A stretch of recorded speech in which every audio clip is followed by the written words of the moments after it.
Wai kuna nufin kasar Amerika ta ce za ta yi abu kuma ta dakata? Ai ko da ce za ta dakata, yanda jamhuriyar musulunci ta san su ita ba za ta dakata ba. To jama'a fa yanzu ne za a fara faɗa. Wallahi da duk wasan yara aka yi. Yanzu ne za a yi asalin mutuwar, yanzu ne za a yi asalin yakin, yanzu ne za a yi asalin masifar. Sai dai bi ta addu'a ubangiji Allah ya ba jamhuriyar musulunci nasara. Jama'a, sojojin Amerikan kwaya 8,000 ne aka fara turo su bakin bododi na bakin bododin jamhuriyar musulunci da kuma da sauran bododin su. A yanzu haka kwaya 8,000 sun fara sauka. A yanzu haka magana nake muku, boda ta farko shine tsakanin Iraki da jamhuriyar musulunci ana sauke sojoji kwaya 3,000. Tsakanin Azerbaijan da jamhuriyar musulunci ana sauke sojoji kwaya 4,000. Tsakanin Pakistan da jamhuriyar musulunci ana sauke sojoji kwaya 5,000. Tsakanin bododin nan dai gabaki da an raba su, an ce kwaya 8,000 ne za su fara tafiya, daga baya kuma a fara tura sojoji 100,000 aka ware wanda za su yi wannan yakin.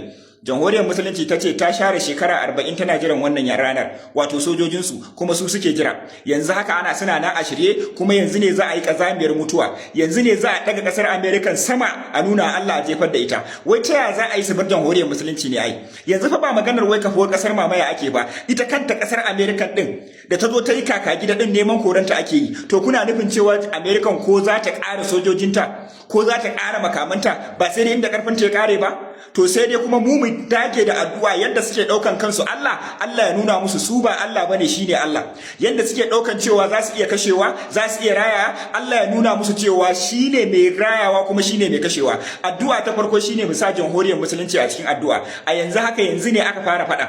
Yanzu ne aka fara game din, yanzu ne za a yi faɗan, wallahi da duk wasan yara ake yi. Yanzu ne za a yi asalin mutuwar, kuma yanzu ne jamhuriyar musulunci za ta fito da asalinta da hakikaninta kuma da karfinta. Wallahi sun fara tura sojojinsu, amma za ku ga yadda za a ebi gawawwaki, za ku ga yadda za a ebi mutuwa, za ku ga yadda za a yi bala'i saboda ba santa ba. Kuma jamhuriyar musulunci ƙasa ce wanda a duniya ba ta wuce ba su da yawa masu irin wannan tsarin yankin. Dutsuna ne kuma ga baki ɗaya dutsunanta a rarike suke, kuma sojoji ne. Za ku ga yadda ake iban su kaman ba za ma su ga da wanda suke faɗa bi iznillah, amma fa kar mu manta da addu'a. A yanzu haka suna nan suna zibge sojojinsu, suna ta sauke sojoji a yanzu haka, kuma dakarunmu suna nan suna jiran su, sun musu kwantan bauna. Za a yi mutuwar da ba a taɓa yi ba, za a yi mutuwar da Amerikan za ta yi asarar da ba taɓa yi ba, ba za ta taɓa yadda ta tafi ba, tunda ba maganar ƙasar mamaya ake yi, bar ma maganar kafuwarta ita kan daman babu ita kanta Amerikan ɗin koranta ake. To sun haɗa kai da munafukan ƙasashen Larabawa, za su ba da kowane irin taimako, za su ɗauki hayar kowane irin sojoji. In Amerikan za ta yi asarar sojoji miliyan 10,